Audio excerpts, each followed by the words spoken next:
जय हिंद। मैं संजय कुमार आज बीपीसी, यूपीसी, एसएससी, चाहे जो भी जनरल कंपटीशन हो, उसको ध्यान में रखते हुए आज हम एक चैप्टर लेकर आए हैं और वो चैप्टर हमारा है जनरल स्टडी से, ज्योग्राफी सब्जेक्ट से, और वो चैप्टर है द यूनिवर्स। द यूनिवर्स, जिसे हम कॉस्मोस भी कहते हैं। दी कॉस्मोस याद रखना है, ब्रह्मांड है। तो ब्रह्मांड में हम आज बहुत सारी चीजों की जानकारी प्राप्त करेंगे। ब्रह्मांड क्या है, आकाशगंगा क्या है, तारा क्या है, ग्रह क्या है, उपग्रह क्या होता है, दुग्ध मेखला क्या है, मिल्की वेज क्या है, और सुपरनोवा एक्सप्लोजन क्या होता है, न्यूट्रॉन स्टार क्या है, ब्लैक होल क्या होता है, ये सभी चीजों की ज्ञान प्राप्त करेंगे। इसके अलावा बिग बैंग थ्योरी क्या है, सर ने अभी ब्रह्मांडीय रहस्य को जानने के लिए जो प्रयास किया है उसकी दिशा क्या है, सोलर सिस्टम की क्या स्थिति है, ये सभी जानकारियां प्राप्त करेंगे। तो चलते हैं टॉपिक की ओर। The universe, cluster of galaxies.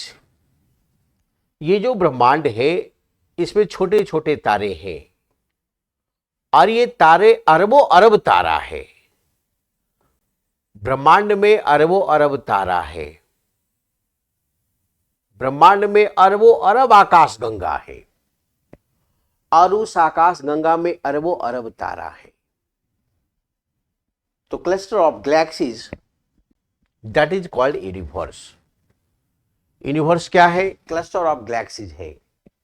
ये किसका पार्ट है? ज्योग्राफी का पार्ट है, साइंस का पार्ट है। अब ज्योग्राफी का मतलब क्या होता है?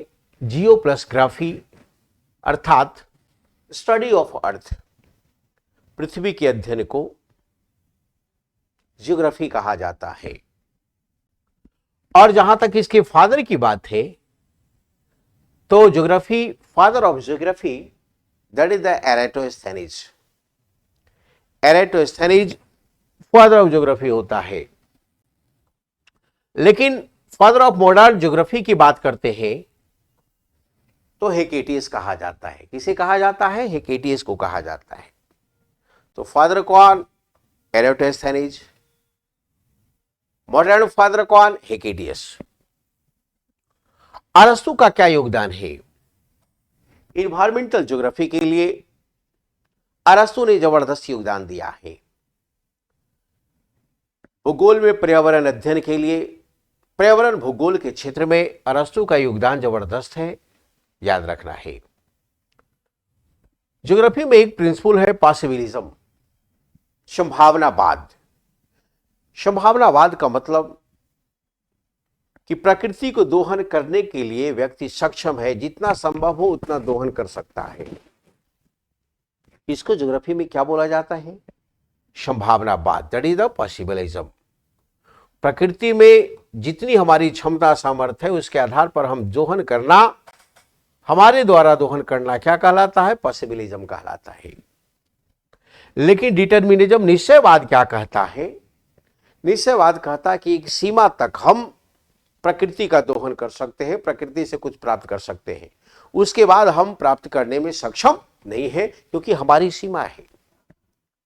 प्रकृति हमसे परे है, हम वहां तक नहीं जा सकते हैं, याद रखना है। तो इस प्रकार से ये पांचों आपका पॉइंट क्लियर हो गया है। यूनिवर्स में बिग बैंग थ्योरी की बात आती है तो एक ऐसा थ्योरी जिसके माध्यम से कहा जाता है कि ब्रह्मांड की उत्पत्ति हुई। ब्रह्मांड की उत्पत्ति के क्रम में ब्रह्मांड में एक विस्फोट हुआ और इस विस्फोट के कारण एनर्जी क्रिएट हुआ और यह ऊर्जा जो है डार्क एनर्जी में चेंज हुआ, डार्क मैटर में चेंज हुआ, हीलियम, लिथियम, हैवी एलिमेंट, ये सारी चीजों का निर्माण हुआ और इसी से हमारा तारा, ग्रह, उपग्रह, क्षुद्र ग्रह, ये सारी का निर्माण होते गया है। तो बिग बैंग थ्योरी का संबंध किससे है? तो ब्रह्मांड की उत्पत्ति से है।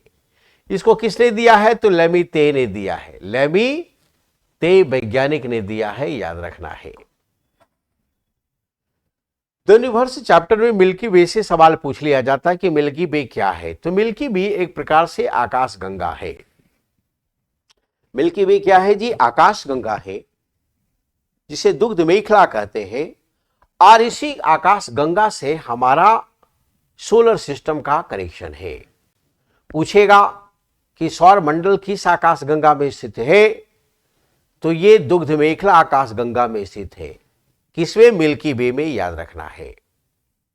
मिल्की वे में जो हमारा आकाश गंगा है, कौन सा है? मिल्की वे, याद रखेंगे। Solar system are connected with Milky Way galaxies, याद रखना है। गैलेक्सी क्या है? ये ग्रुप ऑफ स्टार है। तारों के समूह को हम क्या कहते हैं? गैलेक्सीज कहते हैं, याद रखना है। याद रखेंगे, यूनिवर्स चैप्टर में प्रश्न पूछ लिया जाता है कि एक जो होता है जियोसेंट्रिक, क्या होता है? जियोसेंट्रिक, और एक होता है हेलियोसेंट्रिक। हेलियोसेंट्रिक, तो जियोसेंट्रिक सिद्धांत किसने दिया? जियोसेंट्रिक सिद्धांत दिया है टॉल्मी ने। और हेलियोसेंट्रिक प्रिंसिपल किसने दिया? तो कॉपरनिकस ने दिया है। कॉपरनिकस ने दिया, याद रखेंगे। अब टॉल्मी ने क्या बोला? टॉल्मी ने बोला कि ब्रह्मांड के केंद्र में पृथ्वी है। किसने बोला कि ब्रह्मांड के केंद्र में पृथ्वी है? तो टॉल्मी ने बोला है, याद रखना है। लेकिन इस सिद्धांत को काट दिया कॉपरनिकस ने 1543 में। उसने कहा कि ब्रह्मांड के केंद्र में पृथ्वी नहीं बल्कि सूर्य है, और सूर्य का चक्कर ग्रह, उपग्रह, क्षुद्र ग्रह, धूमकेतु, उल्कापिंड ये सारा लगा रहा है। तो याद रखना है, जियोसेंट्रिक प्रिंसिपल किसने दिया है जी? तो टॉल्मी ने दिया है। हेलियोसेंट्रिक प्रिंसिपल किसने दिया है? तो कॉपरनिकस ने दिया है, याद रखेंगे। तो हमें लगता है आपका एरिस्टोफेनीज क्लियर हो गया, that is the father of geography. Hecataeus clear हो गया, that is the modern father of modern geography. अरस्तु क्लियर हो गया, ये पर्यावरण भूगोल से संबंधित है। पॉसिबिलिज्म क्लियर हो गया, क्योंकि ये संभावनावाद की बात करता है कि हम जितना सामर्थ्य है हमारे पास, उतना हम प्रकृति से दोहन कर सकते हैं, प्रकृति का दोहन कर सकते हैं। निश्चयवाद क्या कहता है कि एक सीमा तक हम दोहन कर सकते हैं, इसके बाद हम सक्षम नहीं है। बिग बैंग थ्योरी का संबंध आप समझ गए होंगे कि इसका ब्रह्मांड की उत्पत्ति से है। मिल्की वे क्या है? तो मिल्की वे एक दुग्ध मेखला है और एक प्रकार से आकाश गंगा है, जिसमें हमारा सौर मंडल स्थित है। Galaxy, group of star, that is called galaxy. Ptolemy क्या बोला? तो टॉल्मी बोला कि पृथ्वी केंद्र में है, किसका? ब्रह्मांड के केंद्र में है। लेकिन कॉपरनिकस ने क्या बोला कि ब्रह्मांड के केंद्र में पृथ्वी नहीं बल्कि सूर्य है। तो याद रखिएगा। तो ये सारा टॉपिक आपका क्लियर हो गया है। आगे हम बढ़ते हैं। आगे का हमारा कहता है कि तारामंडल। तारामंडल क्या है? तो ये विशिष्ट आकृति वाला एक तारों का समूह है। इसका स्पेशल आकृति प्रकृति है। तारा कई एक प्रकार के होते हैं, याद रखना है। तो ऑलरेडी विशिष्ट आकृति वाला है, याद रखेंगे। और तारामंडल की संख्या ब्रह्मांड में कितना? 89, याद रखेंगे। कितना? 89 अभी जो ज्ञात है। और उसमें पूछता है कि सबसे बड़ा तारामंडल कौन? तो हाइड्रा। लेकिन सबसे चमकीला पूछेगा तो कौन? तो सिरियस, याद रखेंगे। पूछ लेता है क्वेसर क्या है? तो क्वेसर भी एक प्रकार से आकाश गंगा है, लेकिन ये छोटा तारामंडल है। कैसा तारामंडल है? छोटा तारामंडल है। ये छोटा गैलेक्सी है, लेकिन इसका प्रकाश और ऊर्जा सर्वाधिक है, याद रखना है। किसका? क्वेसर का। पूछ लेता है क्वेसर्स क्या है, क्वेसर्स क्या है? ते भी एक तारों का समूह है, एक छोटी आकाशगंगा, छोटी गैलेक्सी है, लेकिन इसका प्रकाश और ऊष्मा सर्वाधिक होती है, याद रखेंगे, अन्य तारामंडल के सापेक्ष। पूछेगा तारा क्या है? तो तारा क्या है? तो तारा हाइड्रोजन हीलियम का एक समूह है, गैस, बादल और धूल कण का एक प्रकार से आकाशीय पिंड है। इसमें हाइड्रोजन भी हीलियम होता है, हीलियम भी होता है, लिथियम भी होता है, हीलियम कार्बन भी होता है, नियोन भी होता है, हैवी एलिमेंट्स होते हैं। क्या क्या होता है? हाइड्रोजन, हीलियम, कार्बन, नियोन और हैवी एलिमेंट्स, याद रखेंगे। लेकिन यह सवाल पूछेगा कि ब्रह्मांड में सर्वाधिक गैस कौन? तो हाइड्रोजन। जबकि वायुमंडल में सर्वाधिक गैस कौन? तो नाइट्रोजन, याद रखना है। ये क्लियर है आपका? प्रॉक्सिमा सेंचुरी क्या है? तो सूर्य का निकटतम तारा क्या है? प्रॉक्सिमा सेंचुरी, याद रखना है। सूर्य तो हमारा निकटतम तारा है, लेकिन उसके बाद, सूर्य के बाद जो निकटतम तारा कौन है? Proxima Centauri. और इसकी दूरी कितना है सूर्य से? 4.25 प्रकाश वर्ष। एक प्रकाश वर्ष क्या है? प्रकाश वर्ष दूरी का मापक है, दूरी का यूनिट है। This is the unit of distance. किसी एक वर्ष में सूर्य का किरण जिस गति से गमन करता है उसको हम क्या बोलते हैं? प्रकाश वर्ष बोलते हैं, याद रखेंगे। That is the light year, याद रखना है। चंद्रशेखर सीमा क्या है जी? जो चंद्रशेखर सीमा वैसी सीमा है जिसके बाद कोई भी तारा विस्फोट कर जाता है, क्योंकि उसका मास बहुत अधिक बढ़ जाता है। जब किसी स्टार का मास सूर्य के लगभग 1.5 गुना से अधिक बढ़ जाए तो वो क्या हो जाता है? विस्फोट हो जाता है। उसी को हम सुपरनोवा एक्सप्लोजन बोलते हैं। क्या बोलते हैं? Supernova explosion. और सुपरनोवा एक्सप्लोजन में जब तारा का ऊपरी लेयर विस्फोट हो जाता है तो उसके बाद जो तारा बचता है उसको क्या बोलते हैं? न्यूट्रॉन स्टार बोलते हैं। क्या बोलते हैं जी? न्यूट्रॉन स्टार बोलते हैं। और यह धीरे धीरे ये विलुप्त होता है। विलुप्त होने के बाद क्या बनता है? Black hole. क्या बनेगा? ब्लैक होल, याद रखेंगे, जहां से कोई भी वस्तु पास नहीं करेगा, यहां तक कि प्रकाश भी गमन नहीं करता, याद रखना है। ये काफी इंपॉर्टेंट है। तो प्रॉक्सिमा सेंचुरी समझ गए आप, तारामंडल को आप समझ गए, हाइड्रा को समझ गए, क्वेसर को समझ गए, और स्टार का कंपोजिशन को आप समझ गए हैं। आगे हम चलते हैं। आगे अभी हमने बताया न्यूट्रॉन स्टार क्या है। सुपरनोवा एक्सप्लोजन के बाद जो अवशेष बचता है वो न्यूट्रॉन स्टार कहलाता है। लेकिन धीरे धीरे ये भी लुप्त होता जाता है, तो ऑलरेडी क्या बचता है? ब्लैक होल बचता है, याद रखना है। जब कोई स्टार डेड हो जाता है तो उसके बाद क्या बचता है? ब्लैक होल बचता है। ब्लैक होल और सुपरनोवा एक्सप्लोजन के बीच का जो लेयर क्या है? That is the neutron star है, याद रखेंगे। कहता है ब्रह्मांडीय वर्ष, कॉस्मिक ईयर क्या होता है? ब्रह्मांडीय वर्ष उसे कहते हैं, हम जानते हैं कि हमारा मिल्की वे है, ये क्या है? आकाश गंगा है, और इसका भी चक्कर हमारा सन लगा रहा है, याद रखना है। तो हमारे सौर मंडल के द्वारा दुग्ध मेखला आकाश गंगा को चक्कर लगाने में जो समय लग रहा है उसी को हम ब्रह्मांडीय वर्ष कहते हैं, और ये 25 करोड़ वर्ष है, याद रखना है।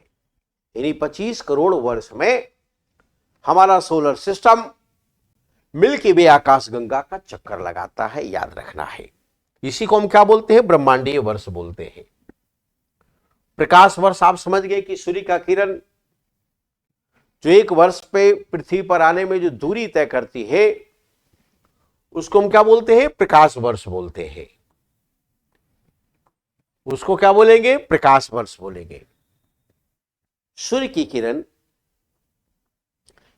एक वर्ष में जो दूरी तय करती है उसको हम क्या बोलेंगे? एक प्रकाश वर्ष याद रखना है। और पूछ लेता है एस्ट्रोनॉमिकल यूनिट क्या है? खगोलीय इकाई क्या है? तो पृथ्वी से, सूर्य से पृथ्वी पर सूर्य किरण को जितना देर लगता है आने में उसको क्या बोलते हैं? एस्ट्रोनॉमिकल यूनिट बोलते हैं। और ये कितना मिनट होता है? 8 मिनट। कितना मिनट? 8 मिनट याद रखेंगे। कितना मिनट होगा? 8 मिनट याद रखना है। पारसिक क्या है? तो पारसिक जो है ये भी दूरी की इकाई है और एक पारसिक बराबर 3.26 प्रकाश वर्ष होता है। एक पारसिक बराबर क्या होता है जी? 3.26 प्रकाश वर्ष होगा, याद रखना है। अब इतना स्पेस में जो रिसर्च हो रहा है ये कौन कर रहा है? तो नासा कर रही है, इसरो कर रहा है, सीएनएसए कर रहा है, ईएसए कर रहा है, कॉस्मोस कर रहा है। तो ये सारा काम ऑलरेडी संबंधित देश का अंतरिक्ष एजेंसी कर रही है। उसी में नासा से पूछ दिया जाता है कि नासा का स्थापना कब हुआ? तो 1958 में। हेडक्वार्टर कहां है? तो वाशिंगटन डीसी में। इसका क्या काम है? तो अंतरिक्ष संबंधित खोज करना, याद रखेंगे, बड़ा इंपॉर्टेंट। चलिए, तो ये क्लियर आपका हो गया। एस्ट्रोनॉमिकल यूनिट आपका क्लियर हो गया, पारसे क्लियर हो गया, नासा क्लियर हो गया, प्रकाश वर्ष क्लियर हो गया, ब्रह्मांड वर्ष क्लियर हो गया, सुपरनोवा एक्सप्लोजन क्लियर हो गया और न्यूट्रॉन स्टार क्लियर हो गया। एक बार फिर समझिए कि जब सुपरनोवा एक्सप्लोजन होता है अर्थात तारे में विस्फोट होते हैं तो उसके बाद की जो स्थिति आती है, जो तारा शेष बचता है उसको न्यूट्रॉन स्टार बोलते हैं। और इसमें जो विस्फोट होता है इसका मतलब है कि तारे का अस्तित्व समाप्त हो गया। उसके बाद जो निर्माण होता है वो ब्लैक होल होता है, याद रखेंगे। ब्रह्मांड वर्ष आप समझ रहे हैं कि दुग्ध मेखला के चक्कर लगाने में सोलर सिस्टम को जो समय लगता है उसे कॉस्मोस ईयर और ब्रह्मांडीय वर्ष कहा जाता है। प्रकाश वर्ष आप समझ रहे हैं कि एक वर्ष में सूर्य की प्रकाश पृथ्वी पर आने में जितनी दूरी तय करती है उसको हम प्रकाश वर्ष कहते हैं। और नासा क्लियर हो गया, इसका हेडक्वार्टर वॉशिंगटन डीसी में है। पारसे भी आपका क्लियर है ऑलरेडी, ये भी दूरी की इकाई है। एस्ट्रोनॉमिकल यूनिट क्या होता है? सूर्य की रोशनी पृथ्वी पर आने में जो समय लगता है उसको क्या बोलते हैं? एस्ट्रोनॉमिकल यूनिट बोलते हैं। तो ये सारा क्लियर हो गया है। आगे बढ़ते हैं, आगे बढ़ते हैं सौरमंडल। ये सौरमंडल क्या है? तो सौरमंडल एक प्रकार से सौर परिवार है जिसमें सूर्य के अलावे ग्रह, उपग्रह, क्षुद्रग्रह, धूमकेतु, उल्का, उल्कास्म को हम सौरमंडल कहते हैं, याद रखना है। और सौरमंडल में हमारा सूर्य के अलावे बुध, शुक्र, हमारी पृथ्वी, मंगल, बृहस्पति, शनि, अरुण, वरुण, ये सारे ग्रह हैं। और मंगल बृहस्पति के बीच में जो क्षुद्र ग्रह है ये सारे शामिल है, याद रखेंगे। इसके अलावे उपग्रह भी है, याद रखना है। तो ये सारे को समाहित करते हुए हम इसे क्या बोलते हैं? सौरमंडल बोलते हैं, सोलर सिस्टम बोलते हैं। अब इसमें तारे और ग्रह की बात आता है। स्टार और प्लैनेट में क्या डिफरेंस है? तो तारा की अपनी प्रकाश और ऊष्मा होती है जबकि ग्रह का अपना प्रकाश ऊष्मा नहीं होता है। पृथ्वी की अपनी प्रकाश और ऊष्मा होती नहीं है। ये कहां से लेती है? तो सन से। सन के बगैर हमारा कोई अस्तित्व भी नहीं है, याद रखना है। तो ये काफी इंपॉर्टेंट है। पूछेगा कोरोना क्या है? तो ये सूर्य जो है इसका बाहरी भाग जो ये नजर कब आता है? जब कोई ग्रहण होगा तब। तो ये जो भाग को हम क्या बोलते हैं? कोरोना बोलते हैं, याद रखना है। क्या बोलते हैं? कोरोना, याद रखेंगे। और कोरोना के लगे जो भाग हमारा है उसको हम क्या बोलेंगे? फोटोस्फीयर। क्या बोलेंगे? फोटोस्फीयर, प्रकाश मंडल, याद रखेंगे। और यहां का टेम्परेचर कितना डिग्री होगा? 5500 से लेकर 6000 डिग्री सेल्सियस होता है, याद रखना है। ये काफी इंपॉर्टेंट है। अभी आप देखिए ऑलरेडी ये सन है, ये क्या है? सन है। और ये क्या है? बुध है। ये क्या है? शुक्र है। ये क्या है? पृथ्वी है। ये क्या है? मंगल है। ये क्या है? बृहस्पति, सबसे बड़ा ग्रह बृहस्पति है, याद रखेंगे। और ये क्या है? शनि है। क्या है जी? शनि है, याद रखिएगा। ये क्या है? अरुण है। ये क्या है? वरुण है, याद रखेंगे। तो ये काफी इंपॉर्टेंट है, ये ध्यान में रखना है। ये बड़ा इंपॉर्टेंट है, इसे ध्यान में रखेंगे। ध्यान में रखना है, ये काफी महत्वपूर्ण है। चलिए, तो हाइड्रा की हम बात कर रहे थे। हाइड्रा क्या है? तो यह भी हमने बताया कि सबसे बड़ा तारामंडल क्या है? हाइड्रा है, याद रखना है। इसके अलावा कई एक और है, भृगु है, एंटलिया है, सेक्सटान है, लेकिन उसमें सबसे बड़ा तारामंडल पूछ देता है तो हाइड्रा है। तारामंडल की संख्या भी कितना बताया? 89, याद रखेंगे। चलिए, तो इस प्रकार से हमने बहुत सारी जानकारी आज प्राप्त किया, जिसमें हमने जाना ब्रह्मांड चैप्टर में कि ब्रह्मांड क्या है, आकाशगंगा क्या है, तारामंडल क्या है, मंदाकिनी क्या है, सौरमंडल क्या है, कोरोना क्या होता है, प्रकाश मंडल क्या है, क्रोमोस्फीयर क्या है, न्यूट्रॉन स्टार क्या है,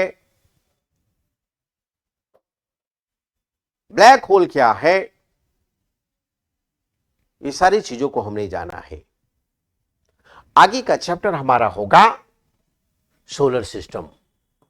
क्या होगा जी? सोलर सिस्टम, याद रखेंगे। क्या होगा? सोलर सिस्टम बड़ा इंपॉर्टेंट है। सोलर सिस्टम बड़ा इंपॉर्टेंट है, यह ध्यान में रखना है। काफी इंपॉर्टेंट है, यह ध्यान में रखेंगे। ये जो कॉम्बिनेशन है शब्द का, वाक्य का, इसको और अच्छे ढंग से समझने के लिए आप ज्वाइन कर सकते हैं। तो इसी के साथ आज की सभा समाप्त होती है। That's all. जय हिंद।